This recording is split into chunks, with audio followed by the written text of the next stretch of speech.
بسم اللہ الرحمن الرحیم، السلام علیکم۔ میرا یہ عقیدہ ہے کہ اللہ کے سوا کوئی معبود نہیں اور حضرت محمد صلی اللہ علیہ وسلم اللہ کے سب سے آخری اور پیارے رسول ہیں۔ اور یہ جو ڈریمز ہیں، مجھے ایک بچپن میں خواب آیا تھا جب میں 5 سال کی عمر کا تھا، اور اس کے بعد جب میں 13 سال کا تھا اس وقت میں نے اللہ اور محمد صلی اللہ علیہ وسلم میرے خواب میں پہلی بار آئے۔ تو اس کے بعد جب میں 17 سال کا ہوا تو اس کے بعد جب یہ جو ڈریمز کا سلسلہ شروع ہوا تو یہ آج تک چلتا آ رہا ہے، اور یہ ڈریمز کا سلسلہ جو ہے نا کبھی رکا نہیں ہے۔ یعنی اگر آپ یہ کہیں کہ میں دوپہر کے ٹائم بھی کوئی آدھے گھنٹے کے لیے بھی سو گیا ہوں تو مجھے کوئی نہ کوئی ڈریم ضرور آئے گا۔ اس میں ہوتا یہ کہ جو رینڈم ڈریمز ہوتے ہیں یہ تو بھول جاتے ہیں مجھے، یعنی اٹھتے ساتھ ہی وہ بھولنا شروع ہو جاتے ہیں، لیکن انہی میں پھر ایسے ڈریمز آتے ہیں جس میں اللہ یا محمد صلی اللہ علیہ وسلم آتے ہیں، یا پھر اینڈ آف ٹائم سے ریلیٹڈ ڈریمز آتے ہیں، یا پھر ورلڈ وار 3، غزوہ ہند، مسلمان کیسے اپنی حالت بدل سکتے ہیں، اور آخر ہم کیا ایک ایسا عمل جس کو ہم بھول چکے ہیں اور جو اللہ کے نزدیک جس کی کوئی معافی نہیں ہے، یعنی شرک، اس کو یعنی ہم نے اس ماڈرن جو دور چل رہا ہے اس میں ہم نے اس شرک کو پہچان نہیں چھوڑ دی ہے، بلکہ اس چیز کو اب ہم یعنی اپنے گھروں کی ڈیکوریشن، آرائش، ایون ہاؤسنگ سوسائٹیز، وہاں پہ اس کو سجانا شروع ہو گئے ہیں، اور ہمیں یہ پتہ ہی نہیں چلتا کہ یہ جو عمل ہم کر رہے ہیں یہ بیسیکلی شرک ہے۔ اور شرک وہ گناہ ہے جس کے بارے میں اللہ نے قرآن میں یہ ارشاد فرمایا ہے کہ اللہ جس کے چاہے گا قیامت کے دن اس کے گناہ بخش دے گا، لیکن شرک کبھی معاف نہیں کرے گا۔ اور یہ چیز اللہ نے مجھے خوابوں میں بہت بار بتائی، اور ایک خواب میں اللہ نے مجھے یہ بتایا کہ قاسم، یہ دنیا اس سے پہلے اتنی شرک سے بھری کبھی نہیں تھی جتنی یہ آج شرک سے بھری ہوئی ہے۔ پھر اس کے بعد اللہ نے مجھے جو ایگزامپلز ہیں وہ بھی بتائیں کہ شرک ہے کیا۔ تو پھر جب اللہ نے مجھے بتایا تو میں تو خود یعنی پریشان ہو گیا کہ میں تو خود یہ عمل کئی سال سے کر رہا ہوں اور مجھے پتہ ہی نہیں چلا۔ اس میں یہ ہے کہ جو بھرے شرک ہیں اس میں تو اسٹیچوز یعنی جو بت بنا کے ہم رکھ لیتے ہیں، ہاؤسنگ سوسائٹیز میں سجا لیتے ہیں، اپنے گھروں کے سامنے جو گملے بنے ہوتے ہیں وہ ہیں، ڈیکوریشن پیسیز ہیں جو مختلف جانوروں کی شکل میں ہیں، اور اکثر آپ نے دیکھا ہوگا وہ ہرن لگا دیتے ہیں دیوار پہ اس کا سر، وہ بھی شرک ہے سارا۔ یعنی اور اس کے علاوہ اگر آپ دیکھیں تو جو مزاروں پہ جا کے لوگ سجدے کرتے ہیں، منتیں مانگتے ہیں، یہ بھی سب فارم آف شرک ہے۔ اور جو تصویریں ہم گھروں میں لگا دیتے ہیں، یعنی وہ تصویریں جو فزیکل ہیں، ایک تو یہ ہے نا کہ ڈیجیٹل ہے، ابھی ہم نے خود یہ فوٹو سیشن تصویریں بنوائی ہیں اور ویڈیو بھی بن رہی ہے، تو یہ ایک ڈیجیٹل ہے۔ اس کا یعنی آپ کہہ لیں کہ یہ ایک کوئی فزیکل فارم نہیں ہے، بس ایک ڈیجیٹل عکس ہے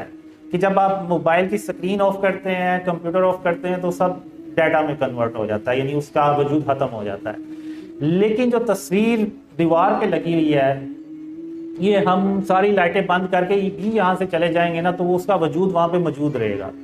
تو یہ فارم آف شرک ہے۔ ایک ڈریم میں ایون اللہ نے مجھے یہ بھی بتایا تھا کہ قاسم اگر تم نے تصویروں کو ہی دیکھنا ہے تو ہندو بھی تصویروں کو ہی دیکھتے ہیں، تو تم میں اور ان میں پھر فرق ہی کیا رہ جاتا ہے۔ اور پھر ایک ڈریم میں یعنی اللہ نے مجھے یہ بھی سمجھایا کہ جو ہم موویز دیکھتے ہیں، تو موویز میں ہم دیکھتے ہیں کہ وہ ہم تو زیادہ تر انڈین موویز ہی دیکھتے ہیں، تو اس میں ہر تقریباً مووی میں وہ ایک باطل خدا دکھاتے ہیں شروع میں، اور اندر بھی وہ باطل خدا کی وہ چیزیں دکھاتے ہیں کہ ہیرو ناکام ہو رہا تھا اور باطل خدا نے اس کی مدد کی اور وہ کامیاب ہو گیا۔ اور یہ پھر ہم موویز اپنے رشتہ داروں دوستوں کو بتاتے ہیں کہ آپ بھی دیکھیں، بڑی اچھی یہ مووی ہے۔ تو یعنی ہم یہ مووی دیکھ کے نا شرک کرتے ہیں، ایسا شرک جس کا ہمیں پتہ ہی نہیں ہے۔ اب اللہ جو ہے نا وہ تمام جہانوں کا رب ہے، تو فلم بے شک ایک وہ فیک سٹوری ہے، فیک جہان ہے، اس کا بھی رب اللہ رب العالمین ہی ہو سکتا ہے اور کوئی نہیں ہو سکتا۔ تو اس میں بھی اللہ کی وحدانیت ہی دکھائی جائے تو ہم وہ مووی دیکھیں، ورنہ ہم وہ مووی نہ دیکھیں، کیونکہ وہ بھی پھر وہ شرک کے زمرے میں آئے گی۔ کیونکہ ہم جب اب شروع میں بھی بات کرتا تھا تو وہ کہتے ہیں ہم نے دیکھی ہے، ہم نے یقین تھوڑی کیا کہ وہ ہم اس کے باطل پہ ہم نے یقین تھوڑی کر لیا، یقین نہیں کیا تو پھر ہم دوسروں کو کیوں کنوینس کرتے ہیں کہ آپ بھی دیکھیں یہ بھی اچھی مووی ہے. تو ہم زبان سے کہہ دیتے ہیں لیکن دل اور دماغ سے نہیں مانتے. تو شرک جو ہے نا وہ صرف ہم نے زبان سے یہ اقرار نہیں کرنا کہ اللہ کا کوئی شریک نہیں ہے، بلکہ ہم نے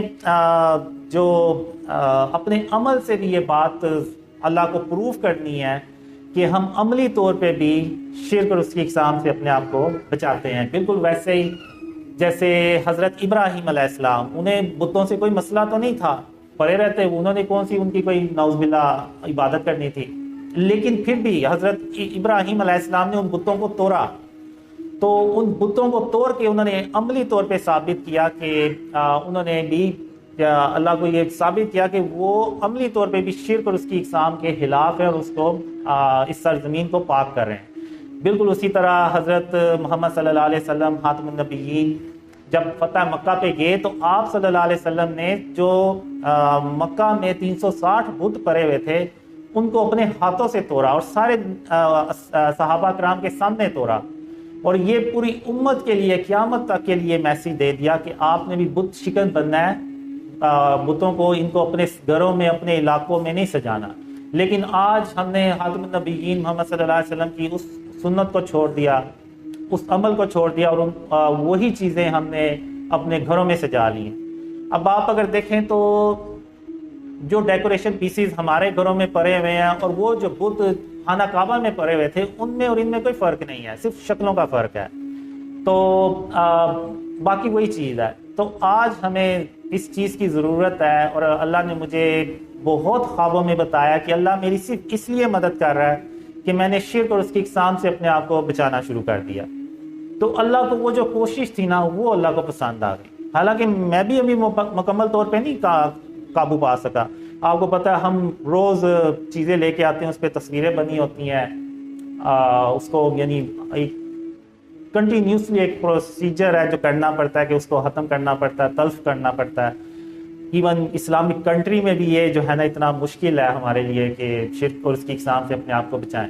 اور مجھے اللہ نے یہی بتایا کہ جب تک ہم شرک اور اس کی اقسام سے اپنے آپ کو نہیں بچائیں گے، آپ بھول جائیں کہ اللہ کی مدد آئے گی. اللہ کی کوئی مدد نہیں آنے والی. اور یہ جتنی مرضی ہم فلسطین کے لیے دعائیں کر لیں، امت کے لیے دعائیں کر لیں، کشمیر کے لیے دعائیں کر لیں، ہماری حالت کبھی نہیں بدلنے والی جب تک ہم اپنے آپ کو شرک اور اس کی اقسام سے نہیں بچا لیتے. تو یہ میرا آپ لوگوں کو میسیج بھی ہے. تو اب ہم